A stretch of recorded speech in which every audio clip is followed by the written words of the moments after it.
Assalamualaikum warahmatullahi wabarakatuh. Anak-anakku, bertemu lagi dengan Bu Samsiati di pelajaran biologi kelas 11. Pada pertemuan kali ini kita akan membahas tentang sistem saraf pusat.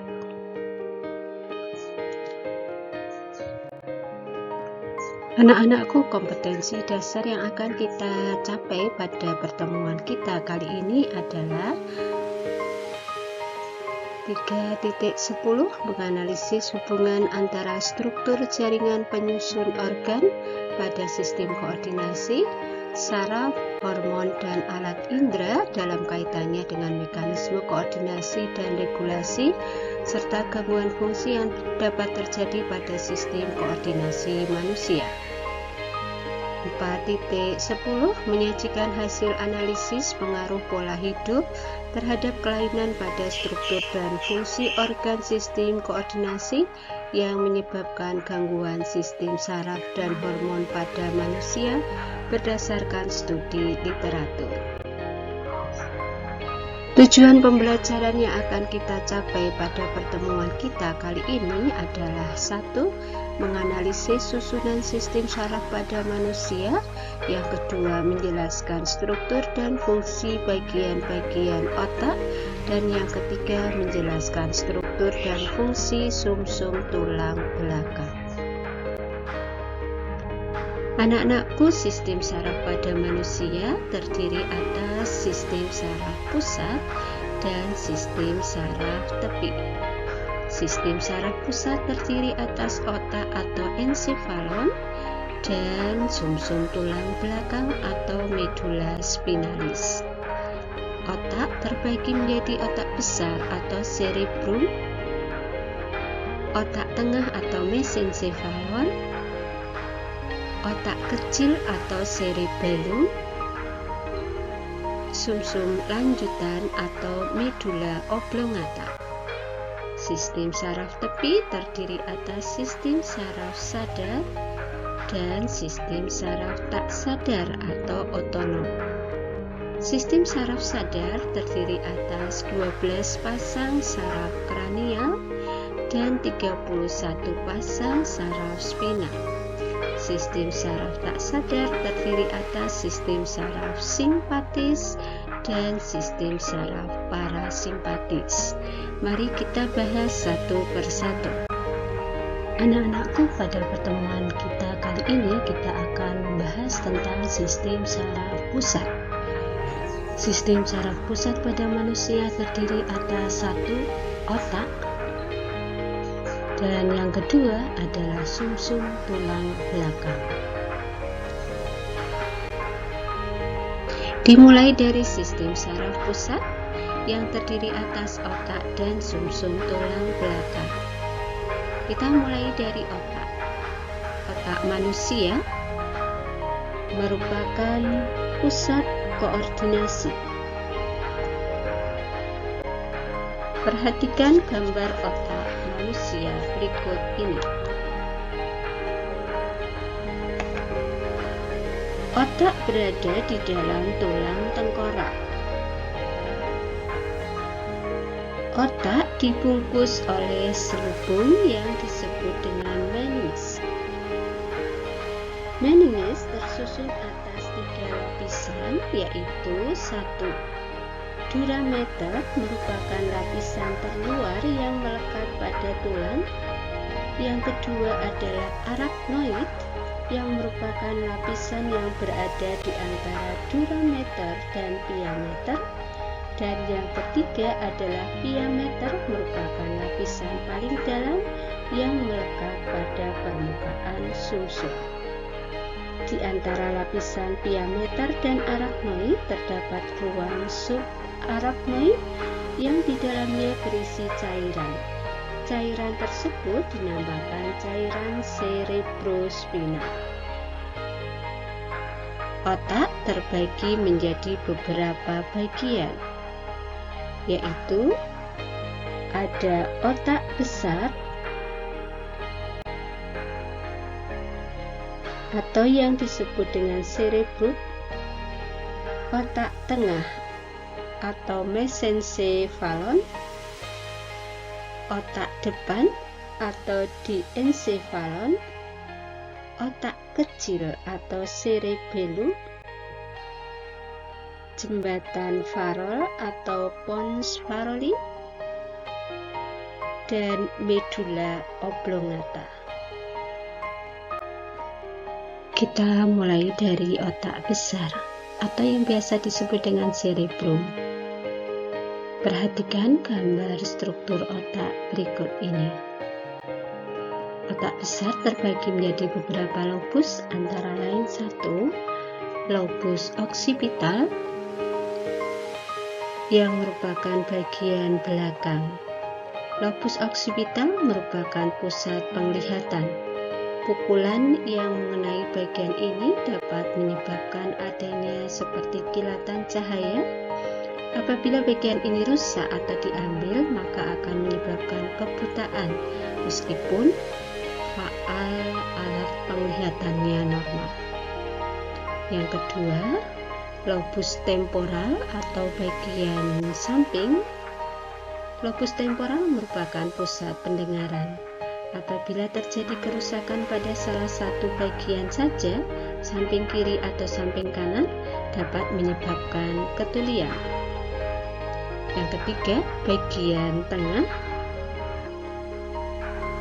merupakan pusat pengatur kerja kulit dan otot terhadap rangsangan panas, dingin, sentuhan, dan tekanan. Yang keempat, ada lobus frontalis atau bagian depan yang merupakan pusat gerak otot. Yang kelima, ada lobus parietalis yang merupakan pusat indera sensorik, peka terhadap perubahan karena panas, dingin, tekanan, dan sentuhan. Antara lobus frontalis dan lobus parietalis dipisahkan oleh suatu lekukan. Kita lanjutkan pembahasan kita tentang otak. Perhatikan gambar otak berikut ini. Otak manusia terdiri atas 1 otak besar yang merupakan pusat saraf utama karena berperan dalam pengaturan seluruh aktivitas tubuh, antara lain pernafasan, kesadaran, ingatan, keinginan, kecerdasan, kepribadian, daya cipta, daya khayal, bahkan kepercayaan kepada sesuatu yang bersifat metafisik. Pada bagian otak besar terdapat daerah asosiasi, yaitu bagian yang menghubungkan antara bagian sensorik dan motorik. Yang kedua, otak tengah atau mesencephalon yang terdiri atas 1 kolikuli superior yang mengatur refleks mati. Yang kedua, kolikuli inferior yang merupakan pusat pendengaran. Otak tengah manusia berukuran kecil dan terletak di depan otak kecil. Otak tengah memiliki bagian dorsal yang disebut atap, tersusun oleh 4 bagian yang menonjol, 2 tonjolan ke atas dan 2 tonjolan ke bawah. Pada otak tengah terdapat saraf okulomotoris, yaitu saraf yang berhubungan dengan pusat pergerakan mata, misalnya mengangkat kelopak mata dan memutar mata. Yang ketiga adalah otak depan atau diencephalon yang terdiri atas 1 talamus, yaitu bagian penerima dan penerus impuls yang datang dari saraf perifer dan meneruskannya ke pusat sensoris pada bagian korteks otak. Yang kedua, hipotalamus, yaitu bagian pengatur suhu tubuh dan juga pengatur rasa mengantuk, emosi, dan tekanan darah, juga mengatur rasa lapar. Yang keempat adalah otak kecil. Otak kecil atau cerebellum merupakan bagian terluas kedua dari otak. Otak kecil terdapat di bagian belakang dan bawah rongga tengkorak.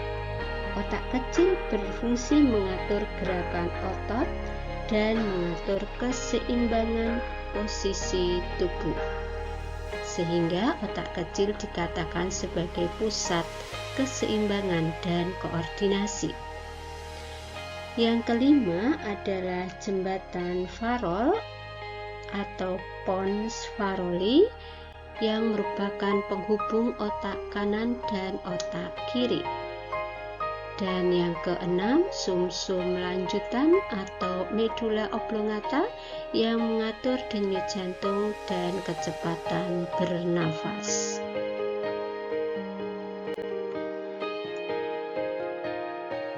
Mengingat bahwa otak besar dapat menerima sensasi penginderaan dan merupakan bagian yang dapat mengendalikan dan mengatur kerja organ-organ tertentu sehingga bersifat motorik, maka otak besar dapat dibedakan menjadi 3 daerah, yaitu 1.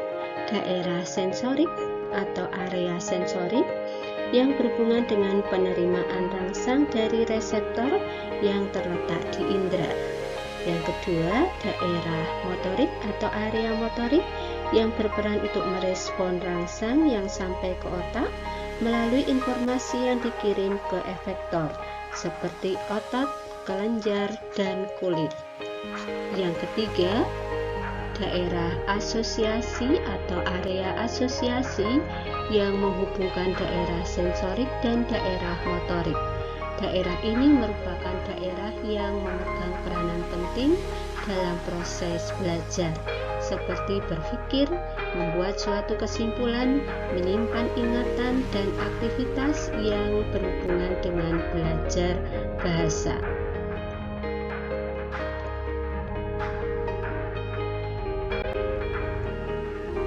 Kita lanjutkan dengan bagian yang kedua, yaitu sumsum tulang belakang atau medulla spinalis. Sumsum tulang belakang terletak di dalam rongga tulang belakang, mulai dari ruas-ruas tulang leher sampai ruas-ruas tulang pinggang kedua. Apabila disayat secara melintang akan tampak seperti pada gambar. Pada potongan melintang sumsum tulang belakang akan tampak bagian luarnya berwarna putih disebut dengan substansi alba, sedangkan bagian dalamnya berwarna abu-abu berbentuk kupu-kupu disebut dengan substansi grisea.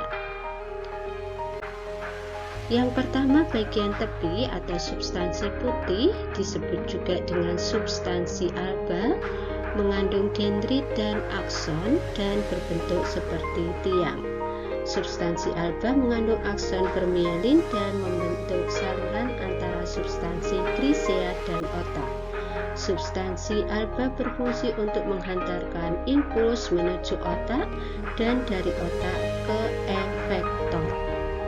Bagian yang kedua, bagian dalam, merupakan substansi kelabu atau substansi grisea yang berbentuk seperti sayap atau huruf H. Substansi grisea mengandung serabut-serabut saraf yang tidak bermielin. Substansi grisea dibedakan menjadi 2, yaitu akar dorsal dan akar ventral. Yang ketiga ada akar dorsal atau sayap dorsal mengandung badan neuron sensorik dan akson neuron sensorik. Akar dorsal dendritnya berhubungan dengan reseptor, sedangkan akar ventral atau sayap ventral mengandung badan neuron motorik dan aksonnya menuju ke efektor. Pada bagian pusat substansi grisea terdapat saluran kecil sepanjang sumsum tulang belakang yang disebut kanalis sentral yang berisi cairan cerebrospinal. Fungsi dari sumsum tulang belakang adalah 1. Menghubungkan impuls dari dan ke otak, dan yang kedua sebagai pusat pengatur gerak refleks. Anak-anakku, sekian pertemuan kita pada kali ini. Semoga bermanfaat.